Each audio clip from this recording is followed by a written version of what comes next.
Okay, welcome everybody. Thank you for joining us for our weekly Parsha class. We are going to discuss this week's Torah portion, which is the Torah portion of Bahaloscha, which literally means you will lift up or you will light. In this case, you will not light, but ignite. You will kindle, I think is the correct word. So this week's Torah portion starts off with, we finished off last week's Torah portion with the Nesiim, the different leaders of the tribes of the Jewish people. They all gave different um, offerings that they all gave different offerings to. They actually gave the same offering. They all differently together gave the same offering, and except the tribe of Levi. So comes the Levites, including the priests. So comes this week's Torah portion, and Aaron, the high priest, is given his job. And Moses says to him, "Speak to Aaron, speak to Aaron, the high priest, and tell him when you light the menorah, when you light kindle the lamps, the 7 lights should shine facing the menorah." And the verse continues that he did so. And the verse continues that this was the form of the menorah. It says it was hammered, it was chiseled, all out of one block from its base to its flowers, according to the form that God had shown Moses. So he constructed the menorah. So it's a very interesting thing that while we're discussing the lighting of the menorah, right at this point, as we mentioned, um, the tabernacle had already been built, it had been put together, and all the tribes of the Jewish, all the leaders of the tribes of the Jewish people had given offerings to dedicate the Mishkan. That's what we discussed in last week's Torah portion, right? So it's all done already. And now God is saying to Aaron, the high priest, this is how you light the menorah, and then He starts to tell him how to make the menorah. It's a little late; the menorah is already made, and if it's not made, you're definitely in trouble. So the question is, obviously, what's the connection between this idea of the building of the menorah, and there must be some sort of connection between the building of the menorah and the making of the menorah and the lighting of the menorah. And even though that we've already discussed the building menorah twice, we discussed it once in Parshas Teruma and in Parshas Vayakhel when what God commanded them to do it, and when they actually did it. So we've already discussed this idea twice of how to make the menorah. Now, and even if you want to say, well, maybe that's part of how the Torah discusses things. Whenever we discuss it, we discuss the whole topic. But if we look at, let's say, for example, the showbread, which was put on the table that was in the tabernacle, the shulchan, the Torah tells us, "You shall take fine flour and bake it into 12 loaves and place them on the pure table." It does not say how to make the table. It doesn't describe how the table looked, because we already discussed it, as we mentioned, twice, right? So we see, obviously, there must be some sort of connection between this idea of the building of the menorah and the lighting menorah that's unique to this vessel in the tabernacle versus the other ones. Now, not only do we discuss the construction of the menorah, we also discuss a very specific detail in the construction of the menorah. What's the detail? It says it should be chiseled or hammered from one block. Okay? And it says, even though the menorah has many different things, right? It has the branches, it has the base, it has the flowers, as we mentioned. The Torah says it all has to be, and cups, right? It all has to be made from one thing, one piece of gold.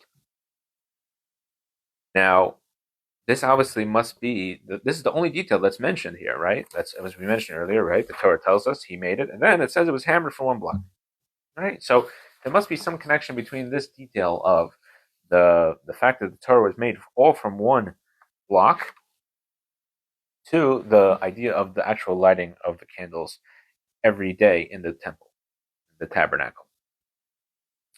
So in order to understand this, we're going to also dive in a little bit into the Haftorah for this week. The Haftorah for this week is from the prophet Zechariah. He has the vision about the menorah, which is obviously the connection between the Haftorah and this week's Torah portion. Zechariah, Right? He was the prophet who lived during the return of the Jewish people to um, to the land of Israel, and he oversaw the the um, the building of the temple, and morale was running low. At that point, um, the Kutim were trying to uh, collude together with the Persian government, who was ruling power at the time, to stop the building of the temple. So Zechariah gives a message to the Jewish people, a prophecy that is obviously to encourage Jewish people in their pursuit of rebuilding the tabernacle from the return from Babylon and exile in Babylon. So he says as follows: The angel who spoke with me returned, and he awakened me, and he says, "What do you see?" And he said, and so this is him reporting on his vision. He says, "The Jewish people, I said to the angel, I see a solid gold menorah with a bowl at the top and 7 lamps on it with 7 channels to the lamps." I replied to the angel who spoke to me, saying, "What are these, my master?" The angel I was talking to answered me, "Do you not know what these are?" I said, "No, my master." The angel said to me, "This is the word of God to Zerubbabel." Zerubbabel was one of the leaders of the Jewish people, so he's giving the message over that the prophet Zechariah should give to Zerubbabel. He says, not by might and not by power, but be my spirit, says God. Okay, so um, that in other words, that the Jewish people are going to be victorious not because they're stronger, not because of power, but because of their spirit. So this is an encouraging thing. So we see that the menorah has this connection to the um, to be encouraging the Jewish people. Now, if we continue with this, it's brought down in the Medrash, says that actually Jeremiah, who was the one um, who had predicted the demise of the Jewish people, right? Jeremiah says that the Jewish people are tarnished silver. Ezekiel called them dross, which is impure gold, right, or foreign metal mixed in. But Zechariah says, "I saw a menorah pure gold," right? So in other words, he's saying that all the Jewish people, right, are all 7 kinds, all the 7 branches are all gold in my eyes, right? So so that is what the Medrash says, that the meaning of not just the message, but the fact that it was a gold menorah specifically shows that on the purity of the Jewish people compared to um, previous prophecies that had predicted the demise of the Jewish people. The Jewish people are compared to unsavory metals. We'll just use that idea. Okay, so we kind of hinted at this idea here that there's like these 7 types of Jews, right? So, what are the 7 types, and what is of the 7 branches? What do they represent, and what is the role of the high priest of Aaron in our Torah portion, kindling this, of kindling the souls, of kindling the menorah? So there's different types of ways one could serve God. And Aaron the high priest is the one who draws down the godly energy into all the Jewish people equally, right? And he brings out this passion, and right, that he brings the fire into all the Jewish people. So let's break down what are the 7 different ways that a person could serve God. The first thing we have is chesed, okay, which is kindness, right? That this is the idea of feeling a love for God, right? That we feel close to God. That's what this level, I'm not going to go into detail every single one, but that's the basic idea, right? So in the same way, God loves us also. That's feeling that love of God. That's serving God with chesed. Then there's gevura, or strength, or severity, which is fiery love. That comes from a love of feeling distant from God, right? Instead of feeling we feel close. So we feel close to something, we want to be, we feel good about it. Feeling far, though, makes us feel like this brings this passion out of people, right? That we want to be close. That's the second way of serving God. Then we have Tiferes. Tiferes is a little bit of a blend, right? That it's uniting these 2 ideas, and specifically in service of God, it's referring to the study of Torah, right? So through the study of Torah, we could bring out both these ideas: feeling close to God, feeling that there's so much more to get to God, right? So that is the study of Torah. That's kind of the middle way. Then we have victory, netzach, perseverance, triumph. This is that the idea that there's nothing, we have to follow through. There's nothing that could stop us, right? It's kind of a confidence and knowledge that we made a commitment to God, and there's nothing that could stop us. Then there's hod, which is acknowledgement, humility, that um, that this is kind of a submission to God, that we take nothing for granted. We don't feel like we deserve anything. We're not serving God because we feel close. We don't even realize how far we are, but just serving God out of pure. We have God. That's all that matters, right? This is kind of in a way a simplistic, but it's a very deep way of serving God.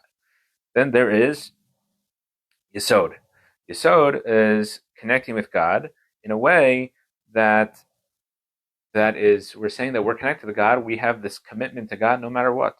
That even if a person, God forbid, would be, even if a person would, God forbid, be disconnected from God, they can't do it, right? Even they're willing to give up their life, not because there's a mitzvah in the Torah. The Torah tells us in certain scenarios we have to give up our life, but because he can't separate himself from that person, right? If without that thing, they're nothing.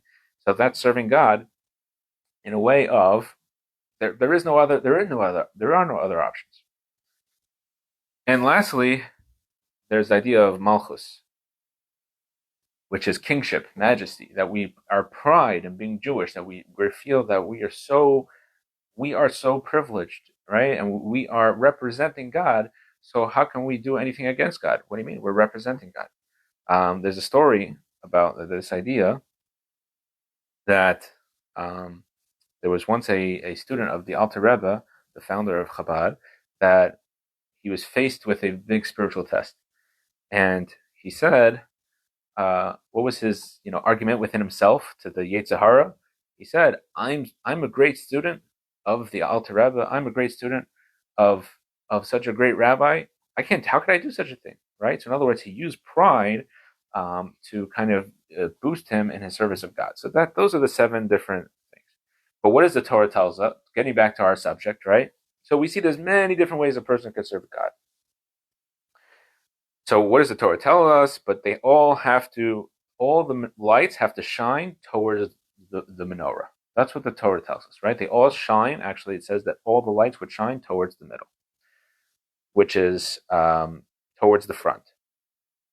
So the Torah tells us that why do they have to be all connected? Because really we're all united, right? And at the same time, we all have our own distinct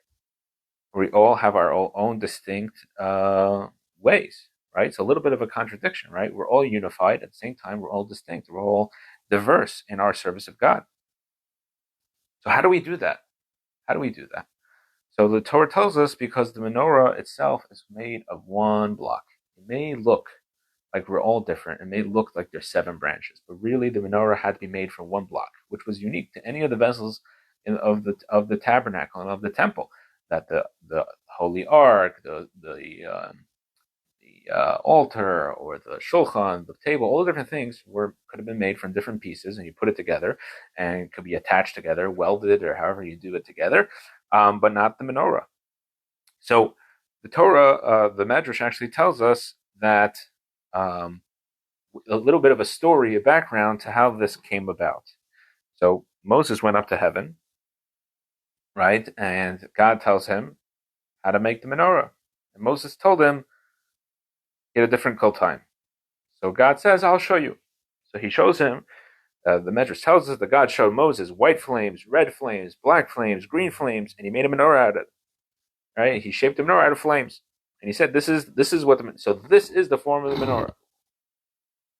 Right? Just like it says in the Torah portion, right? The Torah tells us that God told Moses, this is the form of the menorah. So this is what it was referring to, that God showed him how to build a menorah. But Moses still did not understand. So God then drew it on Moses' hand. And the verse says in the book of Exodus, right, we mentioned earlier that when they explained how to make the menorah, said, make it like this, right? That God actually showed him on his hand. And Still, Moses couldn't. He didn't understand. He didn't understand the menorah. Of all the different things, he couldn't understand the menorah. So Moses continued to not understand. So God says, "Okay, I'm going to take the gold, throw it into the fire, and the menorah will make itself." Right. So the first menorah ever made was actually made by God Himself, because Moses says uh, that he couldn't. He didn't understand it, because Moses didn't have a hard time understanding the artisanship, right, of the menorah. Right. It's a candelabra. It's not so complicated. Even in making it from one piece, it's difficult, but it could be done. Right. And I'm sure it was done later times and later generations. But Moses is saying that for a person to unite, every single Jew to be united, that's only something that God Himself could do, right? So Moses said, no, every single part, the base, the flowers, the cups, which represents all these different types of Jewish people, the 7 branches, 7 ways of serving God, all to come from one thing, that Moses had a difficulty saying, how could a human being do that, right? So, in other words, the fact that every single Jew, we're all connected, we're all united, we're really all one, even though it may seem diverse, that comes from God Himself. So now, what is this lesson practically, right? That the what is the job of the menorah is to illuminate, right? As we said, the menorah represents the Jewish people, as we mentioned from the prophecy of Zechariah, and the function of the high priest is to take every single Jew and to illuminate them, and they all shine towards one area, right? All shine towards the middle to show we're really all one unit. And the menorah is made from all one piece to show that even the base and the cups where the oil is put in, they all come from the same spot. And the menorah is also made out of pure gold, right? Just like the prophet Zechariah mentioned, right? That the menorah is made of pure gold. There's no foreign metals, right? Every single Jew, again, whether it's the bottom, the base, or it's the top, every single thing, every single Jew is pure. There's every single, and we could all serve God together. And even though the Torah, we don't have a temple nowadays, we don't have a tabernacle, but nevertheless, the Torah is given for every generation, for every time and every place. So it must be that that uh, every single time we read this Torah portion has a message to us that we are all really one unit, right? That even though it may seem that the Jewish people have different ways of serving God, and according to the Torah, right, the Torah tells us to make these different ways of service of God. The Torah tells us to make 7 branches of the menorah. The Torah tells us that there's a base. The Torah tells us that there are cups, that there are flowers, that there are branches, all different parts of the menorah. It's not like we made it up and we said, we made the labels ourselves. No, the Torah says that some people have to serve God in this way, and some people have to serve God in that way. But it doesn't take away from the fact that we're all united and we are all really one people, all made from the same pure stuff. And that is the lesson that we can learn from this week's Torah portion and the Haftorah of Bahaloscha about the menorah. So I want to wish everybody a good Shabbos, and we'll see you next week.